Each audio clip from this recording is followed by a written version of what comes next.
Hello welcome back to my channel.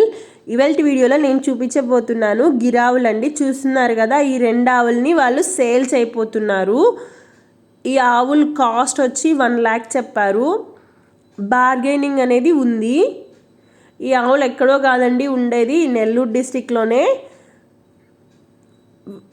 Owner name వచ్చి సతీష్ రెడ్డి అండి. పైన నెంబర్ ఉంది కదా, ఆ నెంబర్కి కాల్ చేయండి, లేదంటే మీకు డిస్క్రిప్షన్లో నెంబర్ నేమ్ అన్నీ ఇస్తాను. మా వీడియో కనుక మీకు నచ్చినట్టయితే లైక్, షేర్ అండ్ సబ్స్క్రైబ్ చేయండి. ఇంకెందుకండి ఆలస్యం, ఆవుని కొనాలంటే డిస్క్రిప్షన్లోకి వెళ్ళి నెంబర్కి కాల్ చేసేయండి.